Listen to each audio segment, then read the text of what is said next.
نبی پاک علیہ الصلوۃ والسلام کی شہزادی ہیں، اپنے ہاتھوں سے گھر کا کام کرتی ہیں اور ہاتھوں میں چھالے پڑ جاتے تھے، بعض اوقات جسم پر نشان پڑ جاتے. تو مولا علی شیر خدا نے بی بی فاطمہ رضی اللہ تعالیٰ عنہ سے کہا کہ اے فاطمہ، نبی پاک کے پاس کچھ غلام اور کنیزیں آئے ہیں، اب وہاں جا کر ان کے پاس کوئی غلام ساتھ لے آئے تاکہ گھر کے کوئی کام کر لے، کوئی کنیز آ جائے. تو آپ گئیں تو کہتی ہیں نبی پاک کے ساتھ صحابہ بیٹھے تھے، تو میں نے بات نہیں کی، میں گھر آ گئی. نبی پاک علیہ الصلوۃ والسلام شام خود تشریف لے آئے، فرمایا کہ اے فاطمہ کیوں آئی تھی؟ تو کہتی میں نے عرض کی حضور گھر کے کام کاج کے لیے کوئی خادم مل جائے. تو سرکار دو عالم علیہ الصلوۃ والسلام وہ خاتون جنت جن کو فرمایا کرتے کہ میرے جگر کا ٹکڑا ہے،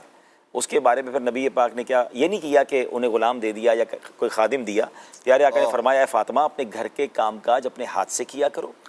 تھک جاؤ تو 33 بار سبحان اللہ، 33 بار الحمدللہ اور 34 بار اللہ اکبر پڑھ لیا کرو. یہاں پہلے تسبیح فاطمہ کی خوبصورت بات بتا دوں، علماء فرماتے ہیں اگر کوئی تھک جائے، آج بھی کوئی ایسا بندہ ہے جو کام کاج سے تھک جاتا ہے، روزے میں تھک جاتا ہے، تسبیح فاطمہ پڑھ لیں، انشاءاللہ آپ کی تھکن جو ہے وہ ریلیز ہو جائے گی. سبحان اللہ. مگر یہاں اسلامی بہنوں سے خاص طور پر گزارش ہے کہ جو گھر کے کام کاج نہیں کرتی. اور یہاں ایک اور پرابلم کیا ہو گیا اشفاق بھائی، طلاق کا ریشیو بڑھتا جا رہا ہے، اور اس کی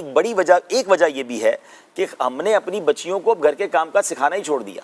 اب ماسیاں گھر میں ہیں، کام کرنے والیاں ہیں، تو بندہ کہتا ہے کیا ضرورت ہے میری بچی کو کام کرنے کی. لیکن جس سسرال میں اس نے جانا ہے، اگر اس کو کھانا پکانا ہی نہیں آتا، گھرستی ہی نہیں آتی، اس کو کپڑوں کے بارے میں کچھ نہیں پتا، طے کیسے کرے کچھ بھی نہیں آ رہا ہوتا،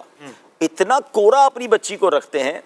کہ بعد میں نیکسٹ لائف میں اس کو مشکل ہو جاتی ہے. یہاں ماں باپ کو بھی چاہیے کہ بے شک اللہ نے آپ کو نوازا ہے، آپ کے گھر میں ملازمین کیوں نہ ہوں، آپ بچی کو گھر کے کام کاج ضرور سکھائیں، کیونکہ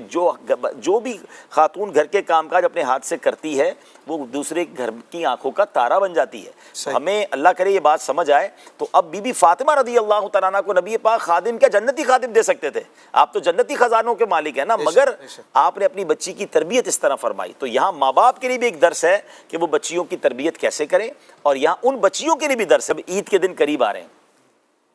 تو جو بیچارے ایسے لوگ ہیں جو مڈل کلاس ہیں یا غریب لوگ ہیں، ان کے گھروں میں فرمائشی لسٹ شروع ہو گئی ہے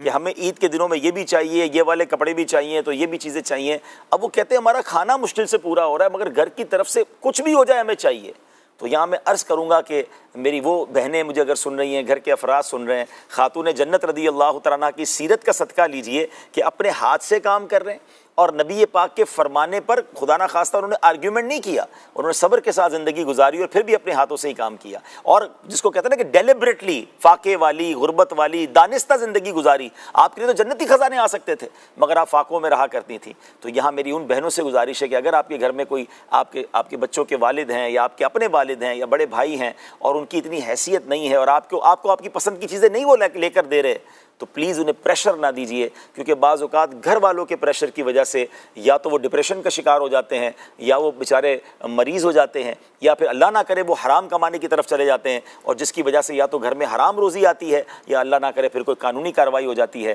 تو اللہ کی رضا پر راضی رہیں، اللہ سے دعا کرتے رہیں. میں بھی دعا کرتا ہوں، آپ بھی دعا کریں کہ اللہ ان تمام ہمارے غریب مسلمانوں کے گھروں میں خوشحالی عطا فرما دے، ان کے رزق میں اللہ وسعت دے دے، مگر پریشر نہ دیں. تھوڑا سا وقت اگر مشکل ہے تو اللہ کی رضا پہ راضی رہیں، انشاءاللہ جلد اچھے دن آ جائیں گے.